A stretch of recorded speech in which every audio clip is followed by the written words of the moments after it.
청취자 여러분, 안녕하세요. 네, 안녕하세요. 오늘 저희가 좀 깊이 들여다볼 자료는요. 시편 119편, 그중에서도 97절에서 112절까지에 대한 해설입니다. 시편 119편이군요. 말씀에 대한 사랑 노래로 유명하죠. 맞아요. 그래서 핵심 질문이 이거예요. 시편 기자가 대체 왜 하나님의 말씀을 그렇게까지 열렬히 사랑했을까? 그냥 믿습니다 이게 아니라 그 깊은 애정 뒤에 숨겨진 실제적인 이유들, 그걸 좀 같이 파헤쳐보려고 합니다. 네, 좋습니다. 아주 흥미로운 주제네요. 뭐랄까, 마치 오랫동안 사랑해온 대상을 옆 사람에게 막 소개하듯이 시편 기자가 그 이유들을 하나하나 풀어놓거든요.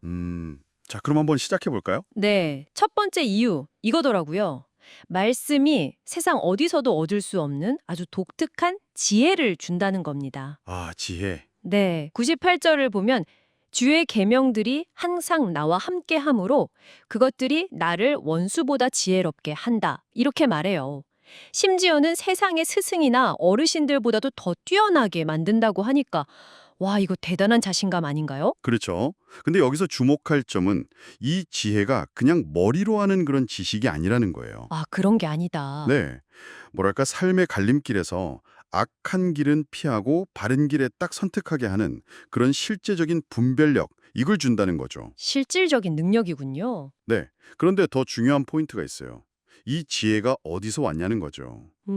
어디서 왔을까요? 시편 기자가 분명히 말해요. 이게 자기 능력이나 노력이 아니라는 겁니다. 아, 스스로 얻은 게 아니고요. 네네. 102절에 딱 나오잖아요. 주께서 나를 가르치셨으므로 내가 주의 규례들에서 떠나지 아니하였다. 아하, 하나님이 가르쳐 주셨기 때문이라는 고백이에요. 전적으로 하나님의 은혜라는 거죠. 보통 지혜라고 하면 경험을 쌓거나 막 공부해서 얻는다고 생각하기 쉬운데 이렇게 가르침 받은 지혜는 어떤 점이 특별하다고 봐야 할까요? 아, 그거 좋은 질문인데요. 세상 지혜는 종종 자기 이익이나 뭐 상황 논리에 따라서 막 변할 수 있잖아요. 그렇죠. 기준이 좀 흔들릴 때가 있죠. 네. 그런데 이 가르침 받은 지혜는 하나님의 변치 않는 그 선한 기준, 거기에 딱 꿀을 두고 있거든요. 그래서 원수 앞에서도 아니면 뭐 복잡한 유혹 속에서도 흔들리지 않는 그런 판단력을 주는 거죠. 이게 바로 시편 기자가 경험한 지혜의 특별함이라고 할 수 있겠습니다. 와, 그렇군요. 삶의 방향을 잡아주는 지혜. 근데 이것뿐만이 아니에요. 시편 기자가 정말 예상치 못한 경험도 이야기하는데요. 어떤 거죠? 바로 말씀 자체가 주는 기쁨입니다. 아, 103절 표현이 정말 감각적이에요. 103절이요? 그 유명한 구절이죠? 네, 주의 말씀의 맛이 내게 어찌 그리 단지요 내 입에 꿀보다 더 다나이다. 꿀보다 더 달다니. 이게 무슨 의무나 부담이 아니라 완전한 기쁨이라는 거잖아요. 놀랍지 않아요? 정말 그렇죠. 보통 종교적인 가르침하면 왠지 좀 지켜야 할 의무, 부담 이렇게 생각하기 쉬운데 네네. 시편 기자는 그 핵심에서 아주 깊은 즐거움을 발견한 거예요. 와, 이건 정말 말씀과의 관계가 얼마나 살아있고 또 역동적인 경험이었는지를 보여주는 대목이죠. 그냥 규칙 지키는 걸 넘어서 오는 거네요? 왜 그렇죠? 관계에서 오는 즐거움 같은 거요. 그리고 이 기쁨이 또 다음 이유랑 연결이 돼요. 아, 또 있군요. 네. 말씀을 사랑하면 자연스럽게 하나님을 닮아간다는 겁니다. 하나님을 닮아간다. 그건 구체적으로 어떤 의미로 받아들여야 할까요? 말씀을 통해서 하나님의 성품, 특히 그 거짓이나 악을 미워하시는 그 마음 있잖아요. 그걸 알게 되고 시인 자신도 자연스럽게 그런 것들을 미워하고 멀리하게 됐다. 이런 뜻이에요. 아, 행동뿐만 아니라 마음 자체가 변하는 거군요. 맞아요. 단순한 행동 교정을 넘어서 마음과 성품 자체가 변하는 거죠. 말씀이 그 사람의 인격을 빚어가는 역할을 한다. 이렇게 볼 수 있어요. 그렇군요. 지혜의 기쁨 그리고 성품의 변화까지.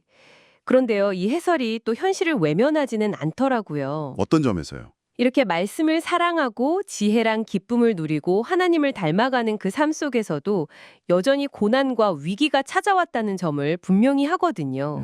맞아요. 그게 중요하죠. 말씀이 무슨 현실의 어려움을 다 막아주는 마법 방패 뭐 그런 건 아니었다는 거죠? 네, 아니었어요. 중요한 건 고난이 있냐 없냐 이게 아니라 그 고난 속에서 시편 기자가 어떻게 반응했냐 하는 거죠. 반응이요? 네, 105절에서 유명한 고백을 하잖아요. 말씀을 내 발의 등이요 내 길의 빛이다. 아, 등불과 빛. 네, 캄캄한 어둠 속에서 길을 찾는 유일한 도구로 삼았다는 거예요. 심지어 110절 보면 악인들이 자기를 해치려고 막 덫을 놓는 그런 위험한 상황이 나오거든요. 네네. 그런 상황에서도요. 네. 그런 상황 속에서도 뭐 좌절하거나 타협하거나 뭐 부러워하거나 이런 게 아니라 오히려 더 하나님의 말씀을 굳게 붙잡았다는 겁니다. 와. 그렇다면 시편 기자에게 진짜 위기는 어떤 외부적인 어려움 그 자체가 아니었겠네요. 정확합니다. 오히려 말씀의 빛을 잃어버리는 것, 그게 더 큰 위기였겠어요. 바로 그거죠.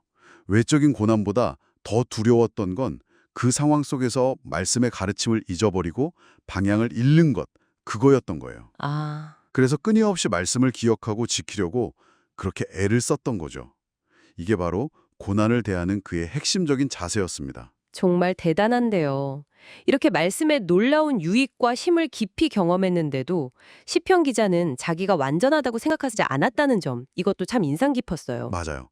오히려 여전히 자기는 부족하다, 연약하다 느끼면서 더 말씀을 사랑하고 따르기를 갈망했다는 거. 이게 참 중요하죠. 네. 그리고 이 고백이 오늘 우리에게도 되게 중요한 질문을 던지는 것 같아요. 어떤 질문일까요? 우리가 뭐 삶의 지침으로 삼는 어떤 가르침이나 원리들, 그런 것들과 우리의 관계는 지금 어떤 모습일까? 이걸 돌아보게 하는 거죠. 아, 관계의 모습. 네. 혹시 겉으로는 막 따르는 척하는데 실제 삶에서는 아무런 능력이나 변화도 경험하지 못하는 그런 형식적인 관계, 거기에 머물러 있지는 않은지. 경건의 모양만 있는 상태 같은 거요? 그렇죠. 아니면 정말로 그 가르침이 내 삶을 변화시키는 힘이 되고 있는지, 아니면 그냥 머리로만 아는 정보나 지켜야 할 의무로만 남아있는지 한번 성찰하게 만드는 것 같습니다. 네, 정말 생각해 볼 문제네요. 오늘 살펴본 자료에 이런 기도 제목들이 있었어요. 말씀으로 고난을 이기고 악인의 길을 따르지 않게 해달라. 또 말씀이 무거운 짐이 아니라 깊은 사랑의 대상이 되게 해달라. 네, 그런 기도들이 있었죠. 이걸 바탕으로 청취자 여러분께 마지막으로 이런 질문을 한번 던져보고 싶습니다. 여러분 삶에서요, 어떤 중요한 원칙이나 지식이 처음에는 그냥 의무감처럼 느껴졌는데 시간이 지나고 또 어쩌면 어려운 시간들을 겪으면서 오히려 그게 진짜 기쁨이 되고 길잡이가 되어준 그런 경험 혹시 있으신가요? 만약 있다면 그 변화는 어떤 모습이었는지 한번 조용히 떠올려 보시는 것도 좋겠습니다.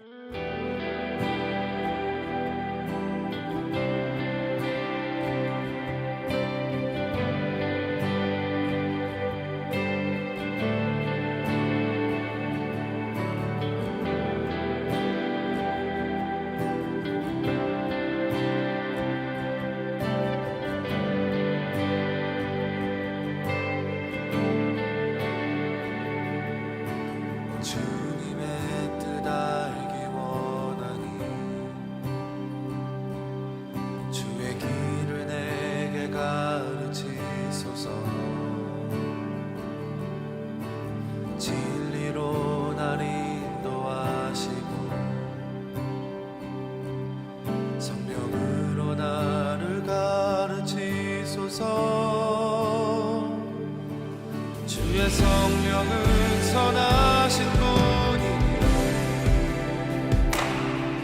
나를 바른 길로 인도하소서. 주의 말씀 앞에